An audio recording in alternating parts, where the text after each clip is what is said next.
Students, प्रश्नावली 1.2 में आगे बढ़ते हुए आज हम इसका पहला प्रश्न करेंगे जो परीक्षा की दृष्टि से भी बहुत ज्यादा इम्पोर्टेंट है। तो सवाल दिया गया है, सिद्ध कीजिए कि करनी 5 एक अपरिमेय संख्या है। तो वैसे तो सभी जानते हैं कि करनी 5 एक अपरिमेय संख्या ही है, लेकिन हमें ये सिद्ध करके बताना है। तो चलिए हम इसमें विरोधोक्ति विधि का इस्तेमाल करेंगे। अब आप सोच रहे होंगे कि ये विरोधोक्ति विधि क्या कहलाती है।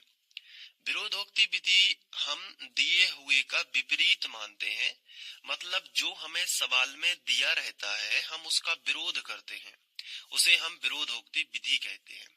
तो हेडिंग डालते हैं विरोधोक्ति विधि से, और अच्छे से नोट करते जाना। एक नोटबुक कॉपी बना लेना है, जैसा कि मैंने आपको बताया, तो आपके नोट्स भी बनते जाएंगे और आपको समझ में भी आता जाएगा। तो विरोधोक्ति विधि में जो हमें दिया गया है, जैसे हमें दिया गया है कि करनी 5 एक अपरिमेय संख्या है, तो हम इसका उल्टा मान लेते हैं और हम लिखेंगे माना करनी 5 एक परिमेय संख्या है। तो अपरिमेय संख्या हमें दिया गया था, तो विरोधोक्ति विधि में हम इसका उल्टा मान लेंगे। ये होता है पहला स्टेप। बताओ यहाँ तक बन जाएगा ना, कोई दिक्कत तो नहीं होगी कि माना करनी 5 एक परिमेय संख्या है। अब करनी 5 एक परिमेय संख्या है, तो सिंपल सी बात है, परिमेय संख्या क्या कहलाती हैं? ऐसी संख्याएं जो p/q के रूप में लिखी जाती हैं। तो करनी 5 को हम p/q के रूप में लिख सकते हैं। तो करनी 5 p/q के बराबर हो जाएगा। बहुत आसानी से समझिए कि जब हम करनी 5 को परिमेय संख्या मान रहे हैं, तो करनी 5 को हम परिमेय संख्या के बराबर लिख सकते हैं। और यहाँ पे जो p और q है, इसका परिचय दे देते हैं। तो आप एग्जाम में एक ब्रैकेट बनाओगे और यहाँ पे आप लिखोगे कि p और q सह अभाज्य पूर्णांक हैं, इस तरीके से, और नीचे लिखोगे और q बराबर नहीं है 0। तो ये आप लिखोगे। अब ये जो ब्रैकेट में लिखा है, इसको थोड़ा सा आपको समझना है। तो जो p और q है, जो परिमेय संख्या में लिखे रहते हैं, वो सह अभाज्य पूर्णांक होते हैं, तभी वो हम कह सकते हैं कि वो संख्या परिमेय संख्या है। जैसे अगर यहाँ पे लिखा है, जैसे यहाँ पे लिखा है कि 3/7, ठीक है, या फिर लिखा है मान लीजिए 5/3, तो ये दोनों क्या है? ये दोनों परिमेय संख्या है, क्योंकि ये बटे के रूप में लिखी हैं। ये p/q के रूप में है, अंश बटे हर के रूप में है, तो ये क्या है? परिमेय संख्याएं हैं। जहां ऊपर वाली जो संख्या होती है, जो बटे के ऊपर लिखी रहती है, इसे अंश कहते हैं, या हम इसे p मान लेते हैं। ऊपर वाली संख्या p है और जो नीचे वाली संख्या है, इसे हम q मानते हैं। इतना समझ आ गया? तो यहाँ पे भी जो ऊपर वाली संख्या है, इसे हम p मान लेंगे, और जो नीचे वाली संख्या है, इसे हम q मान लेंगे। कोई दिक्कत? कोई दिक्कत नहीं। अब यहाँ पे जो p का मान है और जो q का मान है, दोनों सह अभाज्य पूर्णांक है। सह अभाज्य पूर्णांक का मतलब होता है कि दोनों का जो HCF है वो 1 आता है। मतलब अगर मैं आपसे कहूं कि 3 के गुणनखंड निकालिए, तो आप 3 के गुणनखंड जो है वो क्या निकालोगे? 3 ही निकालोगे। और जो 7 है, अगर मैं आपसे कहूं कि 7 का गुणनखंड निकालिए, तो 7 तो अभाज्य संख्या है, तो वो टूटेगी नहीं, तो 7 का गुणनखंड 7 ही आएगा। इसी तरीके से अगर मैं कहूं कि 5 का गुणनखंड निकालिए, तो आप 5 का गुणनखंड नहीं निकाल पाएंगे, क्योंकि 5 एक अभाज्य संख्या है। अगर मैं कहूं कि 3 का गुणनखंड निकालिए, तो आप नहीं निकाल पाओगे। यानी कि 5 का गुणनखंड 5 ही आएगा और 3 का गुणनखंड 3 ही आएगा। इसका मतलब ये हुआ, ये जो p/q के रूप में हम परिमेय संख्या लिखते हैं, वो परिमेय संख्याओं में जो p और q होते हैं, उनका जो गुणनखंड है वो संख्या स्वयं ही होती है और कोई दूसरी संख्या नहीं होती। यहाँ पे भी आप देख सकते हैं कि जो 7 लिखा है, उसका गुणनखंड वो संख्या स्वयं है और कोई दूसरी संख्या नहीं होती है। मतलब है कि अगर हम इनका HCF निकालें, अगर मैं आपसे कहूं कि चलो 3 और 7 का HCF क्या होगा जबकि गुणनखंड ये है, तो आप कहोगे सर HCF निकालने के लिए तो हमने पढ़ा है कि अगर हमें HCF निकालना है 3 और 7 का तो ऐसा गुणनखंड जो दोनों में हो। लेकिन यहाँ पे 3 यहाँ है तो नीचे नहीं है, और 7 यहाँ नीचे है तो ऊपर नहीं है, तो इन दोनों में तो गुणनखंड कुछ भी नहीं कॉमन है। तो हम कहेंगे कि आप इसको 3 गुणित 1 लिख सकते हो ना 3 को, और 7 को 7 गुणित 1 लिख सकते हो। बिल्कुल। तो जहां कोई उभयनिष्ठ गुणनखंड नहीं निकलता है, तो मैंने आपको 17, 29 और शायद 23 था, इस वाले सवाल में सिखाया था कि जब गुणनखंड कोई उभयनिष्ठ ना हो तो एक हम गुणात यहाँ पे एक गुणित कर सकते हो, यहाँ भी एक गुणित कर सकते हैं, तो उभयनिष्ठ गुणनखंड एक आ सकता है। कितना आ सकता है? एक। तो HCF कितना आएगा? एक। मतलब जिन संख्याओं के गुणनखंड नहीं होते हैं, जिन संख्याओं के गुणनखंड नहीं होते हैं, संख्या स्वयं के अलावा एक्स्ट्रा कोई दूसरे, उनका HCF एक आता है। और ऐसी संख्या जिनका HCF एक आता है उन्हें सह अभाज्य पूर्णांक कहते हैं। मतलब P और Q दोनों के खुद के अलावा कोई दूसरे गुणनखंड नहीं है। P और Q कह रहे हैं कि मेरा कोई गुणनखंड नहीं है, P कह रहा है कि मेरा कोई गुणनखंड नहीं है, Q कह रहा है कि मेरा कोई गुणनखंड नहीं है, इसलिए तो वो परिमेय संख्या है। तो इस बात को याद रखना कि ना P का कोई गुणनखंड है ना Q का कोई गुणनखंड है, क्योंकि दोनों का HCF एक आएगा। और परिमेय संख्या भी इसी को कहते हैं, जिनमें P और Q क्या होते हैं? सह अभाज्य पूर्णांक, यानी कि इनका कोई गुणनखंड नहीं होता। अगर सवाल में अगर P का कोई गुणनखंड निकल आया या Q का कोई गुणनखंड निकल आया, इसका मतलब P और Q झूठ बोल रहे हैं। समझ में आया कि नहीं? अभी पूरा सवाल समझ में आएगा, बस ध्यान से देखते रहो। अभी मैंने केवल यही समझाया कि P और Q सह अभाज्य पूर्णांक होते हैं किसी भी परिमेय संख्या में, और सह अभाज्य पूर्णांक का मतलब आप समझ गए होंगे कि इन दोनों का HCF क्या है? एक है। इसका मतलब भी आप समझ गए होंगे कि ना तो P का खुद के अलावा कोई गुणनखंड है, ना Q का खुद के अलावा कोई गुणनखंड है। जैसे मैंने आपके सामने एक संख्या लिखी 12, बहुत ध्यान से समझना। तो 12 का खुद के अलावा गुणनखंड क्या होते हैं? जैसे 12 को अगर हम तोड़ेंगे तो 2 दूनी 4, 4 तिया 12, तो 12 के देखो इतने सारे गुणनखंड निकल आए कि नहीं? 1 2 3 है।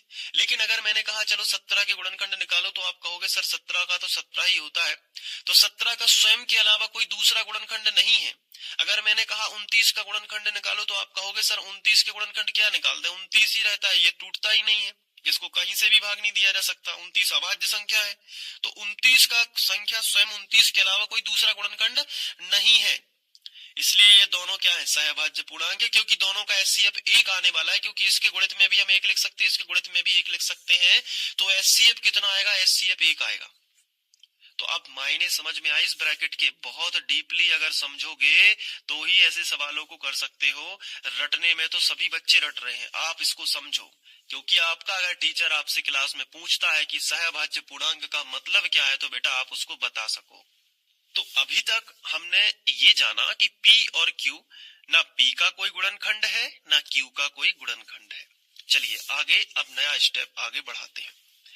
अब हम इसके बटे कुछ नहीं है तो एक कर सकते हैं, या ना भी करो त्रियक गुणा कर दो। Q का करनी 5 में गुणा होगा तो क्या होगा? Q करनी 5 होगा कि नहीं? बताओ। Q का करनी 5 में होगा तो क्या होगा? Q करनी 5, और बराबर लगा है तो बराबर लगा दो, और P लिखा है तो P लिख दो। अब हम क्या करेंगे? यहाँ पे दोनों पक्षों का वर्ग करेंगे ताकि ये करनी को हम हटा सकें। तो हम हेडिंग डालेंगे दोनों पक्षों का वर्ग करने पर। ये हेडिंग आप डाल दोगे ना? ठीक है, यहाँ तक बन जाएगा पूरा सवाल। कुछ नहीं करना है, मान लेना है परिमेय संख्या है P बटे Q, फिर त्रियक गुणा कर देना है, दोनों पक्षों का वर्ग करना है। तो चलिए कर देते हैं। तो इस पे भी वर्ग लगा देते हैं, Q करनी 5 पे भी हम वर्ग लगा देते हैं, और यहाँ पे हम P पे भी क्या लगा देते हैं? वर्ग लगा देते हैं। अब वर्ग का मतलब Q का वर्ग हो जाएगा तो Q वर्ग हो जाएगा, और करनी 5 का वर्ग हो जाएगा तो 5 बाहर आ जाएगा। याद रखना इस चीज को, और P स्क्वायर यहाँ पे रहेगा। मतलब अगर कोई करनी में संख्या है और उसके ऊपर वर्ग लगा है, तो हम उसको ऐसा लिख सकते हैं करनी 5 गुणित करनी 5, क्योंकि उस पे वर्ग लगा है ना। तो करनी 5 का करनी 5 में होगा तो 5 बाहर आ जाएगा, करनी 3 का करनी 3 में होगा तो 3 बाहर आ जाएगा, अगर करनी 7 का करनी 7 में होगा तो 7 बाहर आ जाएगा। ये याद रखो। क्यों आता है बाहर, रीजन समझो। जैसे करनी 5 गुणित करनी 5 लिखा है तो हम सब दोनों में करनी है तो इकट्ठी करनी लगा के 5 गुणित 5 अंदर लिख सकते हैं। बताओ लिख सकते हैं कि नहीं। अब इन दोनों की जोड़ी बनेगी तो 5 बाहर आ जाएगा, आएगा कि नहीं। तो जब हमने 8वीं क्लास में पढ़ा है कि दो दो संख्याओं की जोड़ी बना बना के हम बाहर निकालते हैं करनी से, तो दो संख्या 2 5 मिल गए तो एक 5 बाहर आ गया। बोलो समझ पाए हो कि नहीं। तो इसलिए करनी 5 का वर्ग हुआ तो 5 बाहर आ गया। एक एक चीज अच्छे से समझते चलो। अब हम संख्या को आगे लिख सकते हैं, तो हमने 5 आगे लिख दिया और क्यू वर्ग को हमने पीछे लिख दिया, तो क्यू वर्ग और बराबर क्या हो गया, पी स्क्वायर। गुणा तो माना ही जाता है इन दोनों के बीच में। इस इक्वेशन को बड़े ध्यान से देखो। पी वर्ग के सामने क्या मिल रहा है, 5। बहुत ध्यान से समझना है। पी वर्ग के सामने क्या मिल रहा है, 5। इसका मतलब है कि पी वर्ग का एक गुणनखंड क्या है, 5 है। कैसे कह सकते हैं, जैसे मैंने आपसे कहा कि 12 के गुणनखंड निकालो, तो 12 के गुणनखंड के सामने अगर 2 गुणित 2 गुणित 3 लिखा है, तो 12 के सामने अगर 2 लिखा है तो हम कहते हैं कि 12 का एक गुणनखंड क्या होगा, 2 होगा। इसी तरीके से पी वर्ग के सामने क्या लिखा है, 5, तो पी वर्ग का एक गुणनखंड क्या है भाई साहब, 5 है। तो यहाँ पे हम लिखेंगे कि पी वर्ग का एक गुणनखंड क्या है, 5 है। और जब पी वर्ग का एक गुणनखंड 5 है तो गणित कहती है कि अगर किसी संख्या का वर्ग, अगर किसी संख्या का गुणनखंड, किसी संख्या के वर्ग का गुणनखंड अगर कोई चीज है तो वो संख्या का भी गुणनखंड होगी। मतलब यदि पी वर्ग का एक गुणनखंड 5 है तो वह पी का भी एक गुणनखंड होगी। तो हमने यहाँ पे लिखा, तो पी का भी एक गुणनखंड क्या होगा, 5 होगा। तो यहाँ पे पी पकड़ा गया। बहुत ध्यान से समझो स्टोरी को। यहाँ पे पी पकड़ा गया क्योंकि पी अभी क्या बोल रहा था कि मैं तो सहभाज्य पूर्णांक हूं, मतलब मेरे अलावा कोई दूसरा गुणनखंड नहीं है।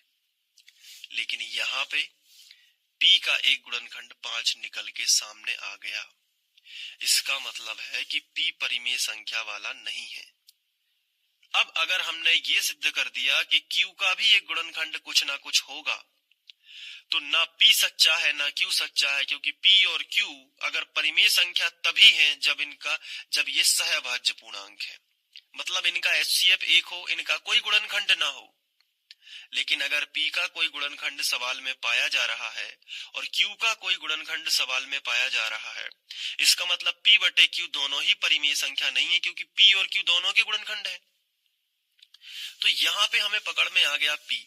तो हमने लिखा कि पी वर्ग का एक गुणनखंड 5 है तो पी का भी एक गुणनखंड क्या होगा, 5 होगा।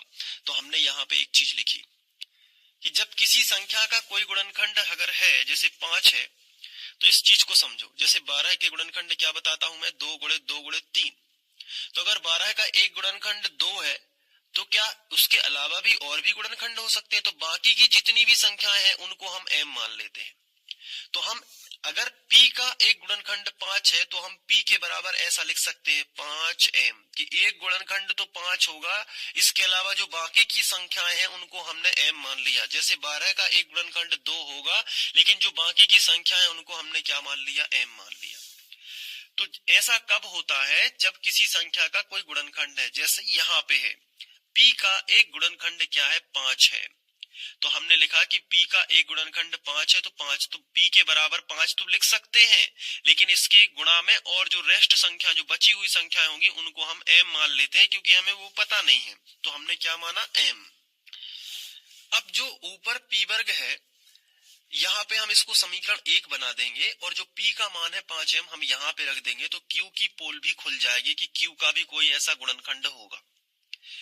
यहाँ पे केवल अभी तक हमें ये पता चला है कि p का कोई गुणनखंड है, मतलब p यहाँ पे झूठ बोल रहा था कि मेरा कोई गुणनखंड नहीं है। अगर q की भी पोल खुलती है कि उसका कोई गुणनखंड नहीं है, इसका मतलब सवाल आप पे बनने लगेगा। देखो कैसे, आपको यहाँ पे लिखना है कि p का मान समीकरण 1 में रखने पर, तो जब p का मान आप यहाँ रखोगे तो क्या आएगा, 5 क्यू वर्ग बराबर जो p है इसकी जगह पे आप 5m रख दोगे और वर्ग लगा है तो आप वर्ग लगा दोगे। ठीक है। अब इसके बाद आपको क्या करना है, 5 क्यू वर्ग ज्यों का त्यों और यहाँ 5 का वर्ग क्या होगा, 25 होगा, और m वर्ग ज्यों का त्यों, तो 25 पचम 25 m वर्ग। अब यहाँ से आपको क्या करना है, 5 से बराबर लगा है ना, तो इस तरफ से ये वाली संख्या कट जाएगी, तो 5 एकम 5 और पचम 25, तो q वर्ग बराबर आपको मिलेगा 5m वर्ग। देखो यहाँ पे q वर्ग के सामने क्या लिखा है, 5, इसका मतलब q वर्ग का एक गुणनखंड क्या होगा, 5 होगा। तो यहाँ पे Q ने भी अपना बता दिया कि मेरा भी ये गुणनखंड है, जबकि यहाँ पे दोनों क्या कह रहे थे कि मेरा कोई गुणनखंड नहीं है, तभी तो वो सहभाज्य पूर्णांक थे। तो यहाँ पे एक विरोधाभास अपने आप में उत्पन्न हो रहा है।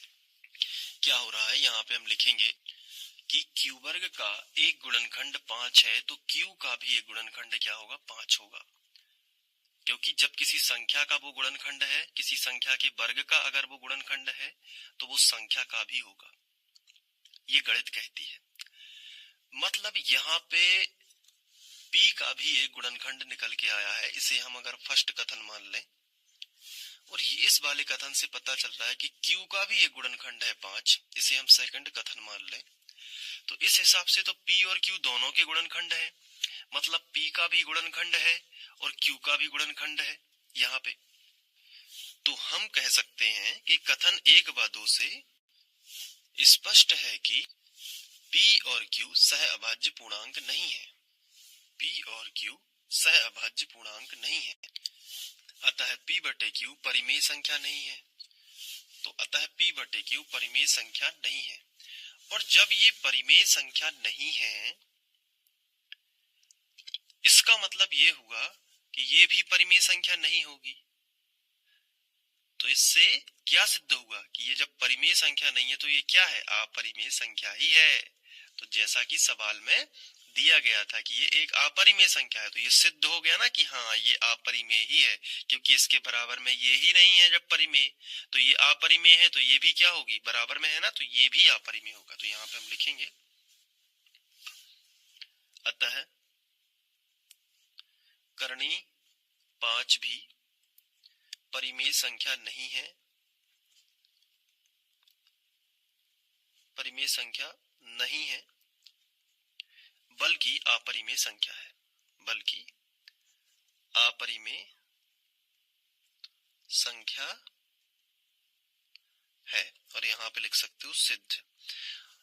तो हमारी जो कल्पना थी वो गलत निकली है। यहाँ पे जो हमने माना था ना कि ये परिमेय संख्या है, ये कल्पना गलत निकली है, क्योंकि P और Q दोनों के गुणनखंड निकल आए, तो इससे ये सहअभाज्य पूर्णांक नहीं रहे, और जब ये सहअभाज्य पूर्णांक नहीं रहे तो ये परिमेय नहीं रहे, और जब ये परिमेय नहीं रहे तो इसके बराबर में जो संख्या लिखी वो परिमेय नहीं रही, इसका मतलब वो अपरिमेय हो गई है, और यही तो सिद्ध करना था। सवाल का लॉजिक बहुत सरल है, बस थोड़ा सा विस्तृत है। अगर आप उदाहरण 5 को समझ लोगे तो ये सवाल आराम से समझ में आ जाएगा। और थोड़ा सा बड़ा बन गया है सवाल, मुझे पता है, लगभग 22-23 मिनट का होने वाला है, लेकिन इस सवाल में जो नॉलेज मैंने आपको दिया है वो सवाल केवल इस अकेला सवाल नहीं है। ये ऐसे आपको ढेर सारे सवाल आ सकते हैं। करनी 7 पे दे दिया, मान लो करनी 11 पे दे दिया, तो आप सभी सवाल आराम से कर सकते हो। ये एक सवाल का ढांचा है, पैटर्न है। क्लियर हुआ कि नहीं? अब आप इसको नोट कर लो, यहाँ पे वीडियो को पॉज करके या फिर यहां से, और फिर इसके बाद यहाँ पे, और फिर इसके बाद ये। उम्मीद है कि ये समझ में आ गया होगा। इसके बाद हम लोग नेक्स्ट क्वेश्चन करेंगे। Thank you. हेलो स्टूडेंट्स, प्रश्नावली 1.2 में आगे बढ़ते हुए आज हम इसका तीसरा प्रश्न हल करना सीखेंगे। इसके अंदर 3 सवाल हमें दिए गए हैं, एक एक करके सभी को अच्छे से सॉल्व करेंगे। तो कॉपी पेन लेकर बैठ जाओ और सेल्फ स्टडी करते हैं। सबसे पहले हमें ये बताना है कि जो ये तीनों संख्याएं हैं, ये हमें सिद्ध करके बताना है कि ये अपरिमेय है।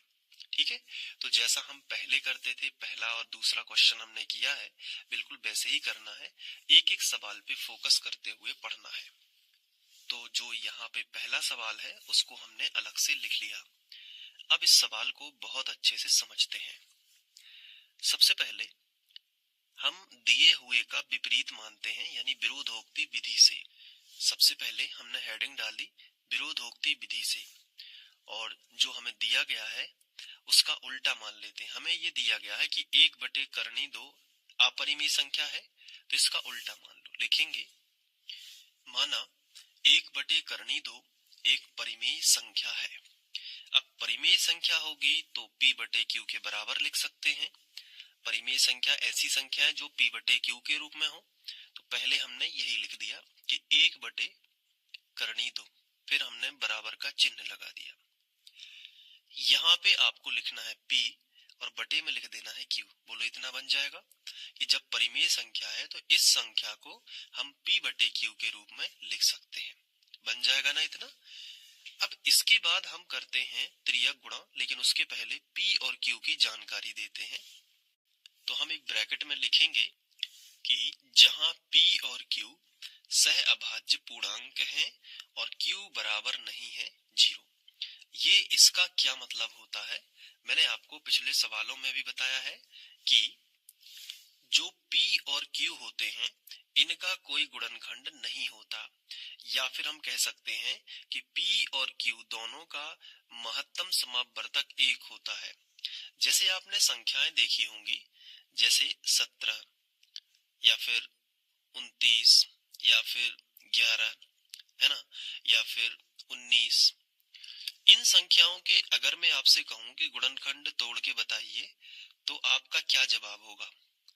आप कहोगे कि सर 17 के गुणनखंड तो 17 ही रहेगा, क्योंकि उसका वो अभाज्य संख्या है, उसमें किसी दूसरी संख्या का भाग नहीं जाएगा।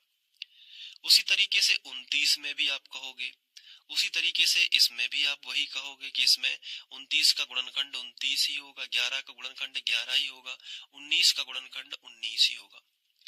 लेकिन अगर मैं आपसे कहूं कि 9 का गुणनखंड बताइए, तो आप कहोगे सर 9 का गुणनखंड तो 3 गुणित 3 हो जाएगा। अगर मैं आपसे कहूं 12 का गुणनखंड निकालिए, तो आप कहोगे सर 2 दूनी 4 तिया 12। आप गुणनखंड निकालोगे तो ये मिलेंगे और 9 के ये मिलेंगे। तो ये जो संख्याएं होती हैं ये भाज्य संख्याएं होती हैं, लेकिन ये जो है इनका एक एक ही गुणनखंड है, वो भी संख्या स्वयं का ही है, कोई दूसरा गुणनखंड नहीं है। जैसे 9 का गुणनखंड 3 और 3 है, तो संख्या 9 के अलावा इनके और भी गुणनखंड हैं, जैसे 3 3, 12 के 2 2 3। इनका कोई गुणनखंड नहीं होता। और ऐसी संख्याएं जिनका कोई गुणनखंड नहीं होता उन्हें हम सह अभाज्य पूर्णांक कहते हैं। क्यों कहते हैं सह अभाज्य? क्योंकि वह सह यानी कि स्वयं से ही भाज्य होंगी। तो देखो अब कैसे इनका HCF अगर हम निकालना चाहे, जैसे मैं आपसे कहूं कि चलो इनका चारों संख्याओं का HCF निकाल के बताओ, तो HCF यानी महत्तम समापवर्तक चारों संख्याओं का क्या होगा? तो आप कहोगे सर उभयनिष्ठ गुणनखंड देखना होगा। तो देखो इनमें कोई भी ऐसा गुणनखंड नहीं है जो चारों में हो, तो हम उसको 1 मान सकते हैं। जैसे 17 एकम 17, 29 एकम 29, वही आएगा 29, 11 एकम 11, तो 1 सबके गुणा में लिख सकते हैं। तो सबका उभयनिष्ठ जो सब में हो वो 1 है, तो इनका HCF कितना आता है? 1। इसका मतलब ये हुआ कि जो सह अभाज्य पूर्णांक होते हैं जो कि P और Q हैं, वो सह अभाज्य पूर्णांक हैं। इसका मतलब ये है कि इनका कोई गुणनखंड नहीं है, ना P का कोई गुणनखंड है और ना ही Q का कोई गुणनखंड है, और इन दोनों का HCF क्या है? 1 है। तो देखो P का ध्यान रखना, P और Q यहाँ पे लिखे हैं सिर्फ एक बात बोल के। P बोल रहा है कि मेरा कोई गुणनखंड नहीं है, Q भी बोल रहा है कि मेरा कोई गुणनखंड नहीं है। और अगर हम सवाल में ये प्रूफ कर दें कि नहीं P झूठ बोल रहा है, P का तो कोई ना कोई गुणनखंड है, और Q भी झूठ बोल रहा है, Q का भी कोई ना कोई गुणनखंड है, तो जब ये प्रूफ हो जाएगा, ये सिद्ध हो जाएगा नीचे सवाल में कि P का एक गुणनखंड है और Q का भी गुणनखंड है, तो P और Q दोनों परिमेय संख्या नहीं कहलाएंगी, क्योंकि दोनों के गुणनखंड हैं। और ऐसी स्थिति में हम उन्हें अपरिमेय संख्या मानेंगे, तो ये भी अपरिमेय हो जाएगी और यही सिद्ध हो जाएगा। जो हम अभी जबरदस्ती का इन्हें परिमेय मान के हल कर रहे हैं, समझो इस बात को कि जब हम इन्हें जबरदस्ती का क्या मान ले रहे हैं विरोधोक्ति विधि से, है तो ये अपरिमेय, लेकिन हम इसे उल्टा मान ले रहे हैं कि ये परिमेय है थोड़ी देर के लिए। सिर्फ सिद्ध करने के लिए। तो हमने परिमेय माना, तो परिमेय की शर्त होती है कि ये इसके p बटे q के बराबर लिख सकती है, जिसमें p क्या कह रहा है कि मेरा कोई गुणनखंड नहीं होता क्योंकि मैं तो परिमेय हूं, तो परिमेय हूं तो मेरा कोई गुणनखंड नहीं होगा। और q भी कह रहा है कि मेरा कोई गुणनखंड नहीं होगा क्योंकि मैं क्या हूं, परिमेय हूं। लेकिन अगर सवाल में कहीं ये प्रूव हो गया कि p का भी एक गुणनखंड है और q का भी एक गुणनखंड है, इसका मतलब p और q दोनों झूठ बोल रहे हैं, इसका मतलब p बटे q परिमेय संख्या नहीं है, तो ये अपने आप ही सिद्ध हो जाएगा कि तो ये भी परिमेय नहीं है, ये तो अपरिमेय है। और वही तो सवाल में कहा है। समझ पा रहे हो ना सवाल को? चलो अब हम ये प्रूव करने की कोशिश करते हैं कि p का कोई गुणनखंड जरूर होगा और q का भी कोई गुणनखंड जरूर होगा, भले यहाँ पे ये सहभाज्य। वो कैसे हो सकता है पता है? त्रियक गुणा करके। तो q का करोगे 1 में तो q आ जाएगा, बराबर है तो बराबर, ये 3 स्टेप बन जाएगी ना। अब करनी 2 का p में करोगे तो क्या आएगा, करनी 2 इंटू p।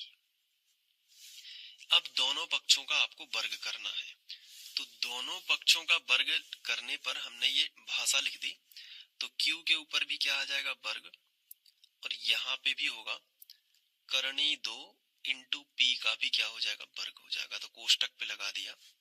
अब इसको सॉल्व कर लो, तो q वर्ग ज्यों का त्यों, करनी 2 का वर्ग होगा तो 2 बाहर आ जाएगा, मैंने आपको बताया है, और p का वर्ग होगा तो p वर्ग हो जाएगा। अगर करनी 2 गुणित करनी 2 है तो 2 बाहर आएगा, करनी 5 गुणित करनी 5 है तो 5 बाहर आ जाएगा, मैंने आपको ये बताया हुआ है। अब यहां से आप एक बात नोटिस कर रहे होंगे, पता है क्या, कि q वर्ग के सामने क्या लिखा है, 2। इसका मतलब q वर्ग का एक गुणनखंड क्या है, 2। कैसे कह सकते हैं हम, ऐसे कह सकते हैं, देखो 12 के सामने अगर 2 लिखा है तो 12 का एक गुणनखंड क्या होगा, 2 होगा। इसी तरीके से q वर्ग के सामने 2 है तो q वर्ग का एक गुणनखंड क्या दिख रहा है, 2, मतलब q वर्ग 2 से विभाजित हो रहा है। तो यहाँ पे हम लिखेंगे कि q वर्ग का एक गुणनखंड 2 है। इसको हम समीकरण 1 भी बना सकते हैं। तो समीकरण 1 में देखने से पता चलता है कि q वर्ग का एक गुणनखंड क्या है, 2 है। तो गणित कहती है कि जब किसी संख्या का वर्ग है, अगर किसी संख्या का वर्ग वो गुणनखंड है तो उस संख्या का भी वही गुणनखंड होगा। तो हम लिख सकते हैं कि जब q वर्ग का गुणनखंड 2 है तो q का भी गुणनखंड 2 होगा। तो हमने लिख दिया, तो q का भी एक गुणनखंड क्या होगा, 2 होगा। लेकिन यहाँ पे तो q बोल रहा था कि मेरा कोई गुणनखंड नहीं है, मतलब q पकड़ा गया। अब बारी है p के पकड़ने की। तो कैसे, देखो सवाल को समझते जाना। जब q का अगर कोई गुणनखंड 2 है तो हम q को ऐसे लिख सकते हैं, इसलिए जो q का मान है वो हम ऐसे लिख सकते हैं कि q का एक गुणनखंड तो 2 होगा और बाकी और भी गुणनखंड होंगे जिन्हें हम m मान लेते हैं, तो 2 गुणित m, या फिर हम इसको 2m भी कह सकते हैं। यानी जो q का मान है वो हम 2m रख सकते हैं समीकरण 1 में। तो लिखेंगे कि q का मान समीकरण 1 में रखने पर, समीकरण 1 में रखने पर, चलिए रख देते हैं। यहां देखिए q की जगह पे क्या रखेंगे, 2m, तो 2m, लेकिन q पे क्या लगा है समीकरण 1 में, वर्ग, तो 2m पे भी क्या लगा देंगे, वर्ग। फिर बराबर लगा है तो बराबर लगा देंगे, फिर 2 लिखा है तो 2, और इंटू क्या हो जाएगा, p स्क्वायर। अब देखो वर्ग है तो कर दो इसका, 2 का वर्ग हो जाएगा 4 और m का वर्ग हो जाएगा m स्क्वायर, बराबर यहाँ हो जाएगा 2 और p स्क्वायर। तो देखो 2 से कट जाएंगे, 2 दूनी 4, तो यहाँ आएगा 2m वर्ग और यहाँ आएगा p वर्ग। अब इस इक्वेशन को बड़े गौर से देखो कि p वर्ग का एक गुणनखंड क्या दिख रहा है, 2। देखो p वर्ग के सामने क्या है, 2, तो हम यहाँ भी p पकड़ा गया, तो हम लिखेंगे यहाँ p वर्ग का एक गुणनखंड 2 है, तो p का भी एक गुणनखंड 2 होगा। तो हमने लिखा कि P का भी एक गुणनखंड क्या होगा, 2 होगा। तो आप देख सकते हो जब P का गुणनखंड 2 है, लेकिन यहाँ पे तो P क्या कह रहा था कि हम दोनों सहअभाज्य हैं, मतलब हम दोनों के कोई गुणनखंड नहीं है, लेकिन Q का भी 2 गुणनखंड है और P का भी है। इसका मतलब ये है, यहाँ पे हम लिखेंगे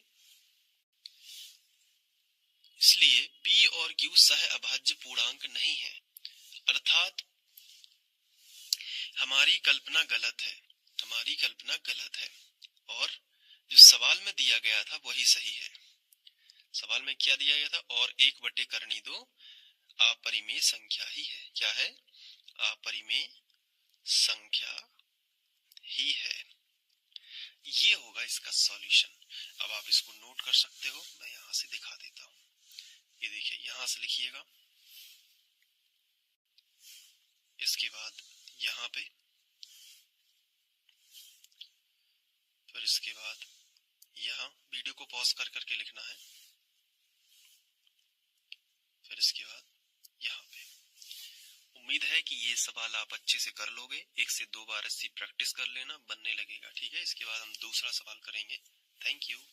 हेलो स्टूडेंट्स, आगे बढ़ते हुए प्रश्नावली 1.2 में प्रश्न क्रमांक 3 का दूसरा प्रश्न हम हल करेंगे, और इसमें भी पहले प्रश्न जैसा ही हमें सिद्ध करके बताना है कि ये जो संख्या है ये अपरिमेय है। तो हम इसका अपोजिट मानेंगे, लेकिन उसके पहले हम यहाँ पे सवाल लिख लेते हैं। ये लिखा हमने सवाल। अब हम विरोधोक्ति विधि हेडिंग डाल देते हैं इस तरीके से। विरोधोक्ति विधि का मतलब होता है कि हम दिए हुए का अपोजिट यानी उल्टा मानते हैं। तो वैसे तो हमें पता है कि ये वाली जो संख्या है वो अपरिमेय है, लेकिन वो सिद्ध करना है। तो ये जो अपरिमेय संख्या है इसको परिमेय मान लेते हैं। तो लिखेंगे कि माना 7 करणी 5 एक परिमेय संख्या है। अब परिमेय संख्या है, इसका मतलब इस संख्या को हम P/Q के रूप में लिख सकते हैं। तो 7 करणी 5 बराबर हमने लिखा कि इसे हम P/Q के रूप में लिख सकते हैं। ब्रैकेट में P और Q की भूमिका क्या है उसको लिख देते हैं। लिखेंगे कि जहां P और Q सहअभाज्य पूर्णांक है और Q बराबर नहीं है 0। सहअभाज्य पूर्णांक का मतलब होता है कि P और Q का खुद के अलावा और कोई गुणनखंड नहीं है, या फिर हम कह सकते हैं कि इनका HCF 1 है। मतलब P का भी कोई गुणनखंड नहीं है और Q का भी कोई गुणनखंड नहीं है। लेकिन अगर ये सवाल में सिद्ध हो गया कि P का गुणनखंड है और Q का भी गुणनखंड है, तो P और Q फिर परिमेय संख्या नहीं होगी, है ना। तो इसलिए वो अपरिमेय होगी, तो सिद्ध हो जाएगा। तो देखो कैसे करेंगे। अब सबसे पहले हम करेंगे कि जैसे 7 करणी 5 है, तो चूंकि ये सवाल तो वैसे भी सरल है, इसमें हम दूसरी मेथड यूज करते हैं। हमें जो संख्या दी गई है मैं यहाँ पे लिख देता हूँ 7 करणी 5। ये सिद्ध करना है कि ये क्या है, अपरिमेय। तो इसमें से हम एक छोटा हिस्सा निकालते हैं, सिंगल संख्या, जिसके बारे में हमें पता है कि ये तो अपरिमेय होती है, क्योंकि ये हम सिद्ध कर चुके हैं। तो इसके बारे में हमें अच्छे से पता है कि ये अपरिमेय है, लेकिन सिद्ध ये करना है कि ये पूरी अपरिमेय है। तो इस संख्या का एक छोटा सा हिस्सा हम मान लेते हैं, ये करणी 5 जो है, इसके बारे में तो हम अपरिमेय बिल्कुल 100% श्योर हैं कि ये अपरिमेय ही है। इसकी हेल्प से पूरी संख्या अपरिमेय सिद्ध हो जाएगी। देखो कैसे। जिस संख्या के बारे में पता है कि वो अपरिमेय है उसको एक तरफ अलग से बिल्कुल लेके चलो, और जिसके बारे में नहीं पता है वो उसका पक्षांतर कर दो। तो देखो, ये जो 7 है ये गुणा में है, गुणा वाली संख्या बटे में लेके आओ। तो करणी 5 जो है जिसके बारे में हमें पता है, इसको एक साइड कर देते हैं, और P बटे ये जो 7 है इसको हमने यहाँ पे लिखा, और साथ में हमने किसको लिख दिया, Q को। ये देखिए इस तरीके से। तो करणी 5 बराबर P/7Q हमने लिख लिया। अब हम ये बताएंगे इसमें कि हम जानते हैं कि करणी 5 एक अपरिमेय संख्या है, इस तरीके से। तो अपरिमेय संख्या के बराबर में अपरिमेय ही होनी चाहिए, लेकिन P और Q सहअभाज्य पूर्णांक है, तो ये पूरी संख्या एक परिमेय संख्या है। तो लिखेंगे इसलिए जब ये अपरिमेय है तो उसके बराबर में भी अपरिमेय होनी चाहिए।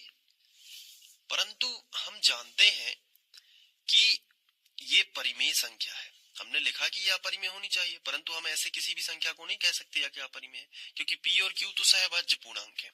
मतलब ये पूरी संख्या क्या है, परिमेय है। तो लिखेंगे परंतु जो p बटे 7q है वह एक परिमेय संख्या है। ये p बटे 7q क्या है, एक परिमेय संख्या है। मतलब एक तरफ अपरिमेय और एक तरफ परिमेय, ऐसा कभी भी नहीं हो सकता कि अपरिमेय के बराबर परिमेय हो। मतलब हमारी ही कल्पना गलत होगी।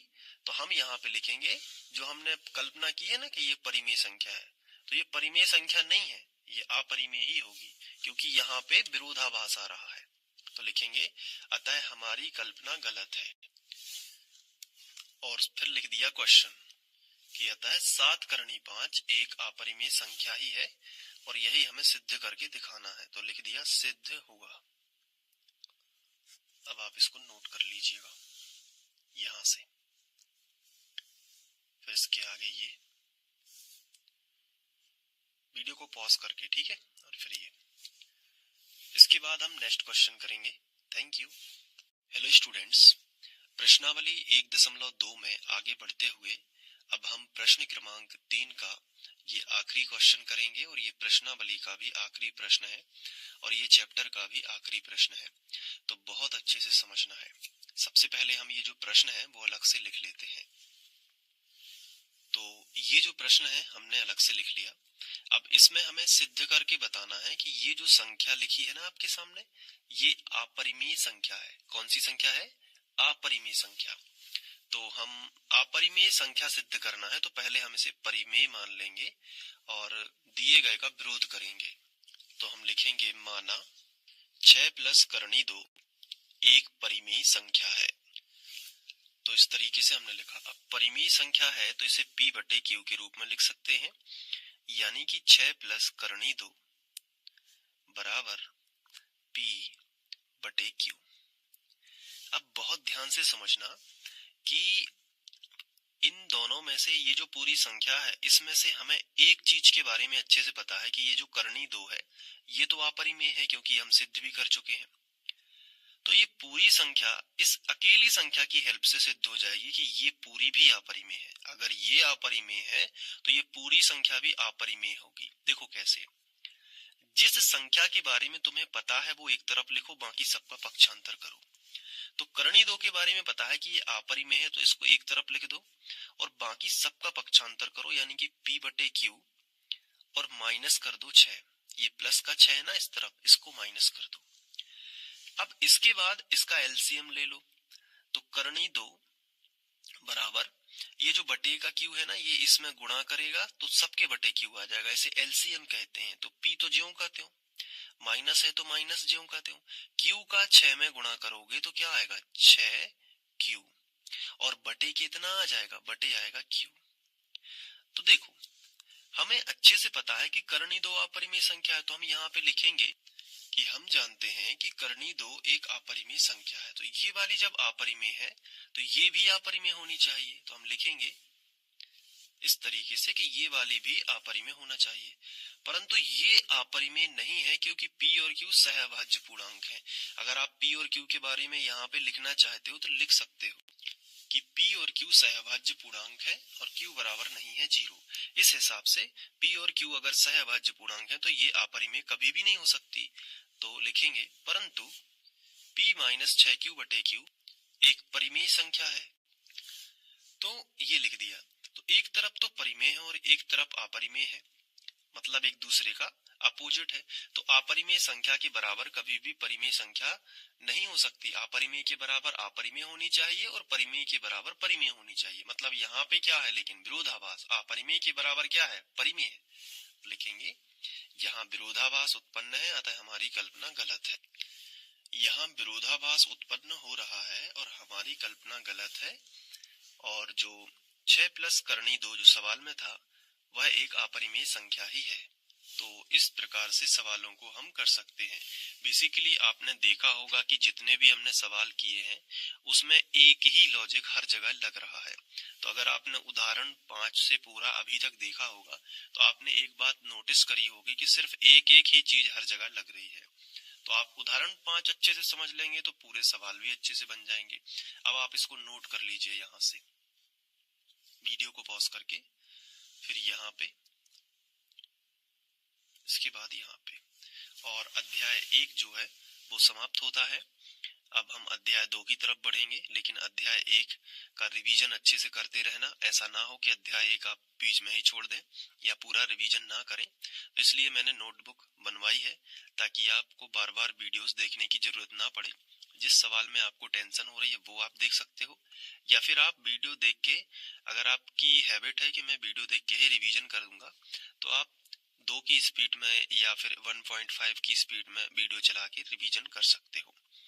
तो इस तरीके से आपको अच्छे से पढ़ाई करनी है और लगातार रिवीजन बहुत इंपॉर्टेंट है। अभ्यास करते रहना है। गणित में अभ्यास बहुत जरूरी होता है। जितना ज्यादा आपका अभ्यास रहेगा गणित उतनी ही अच्छी बनेगी। और मैं आपके लिए लगातार वीडियोस लाता रहूंगा। और अगर आपको अध्याय 1 पसंद आया है तो आप इस वीडियो के नीचे कमेंट में लिख सकते हो कि बनने लगा है सर। कुछ भी, जो भी आपके दिल में इमोशन है, मन में जो आप सोचते हो फ्री ऑनलाइन कोचिंग चैनल के बारे में, वो आप नीचे जरूर लिखिएगा कमेंट में, ताकि मुझे मोटिवेशन मिले आगे के लिए। मिलते हैं चैप्टर 2 में, तब तक के लिए बाय। Thank you.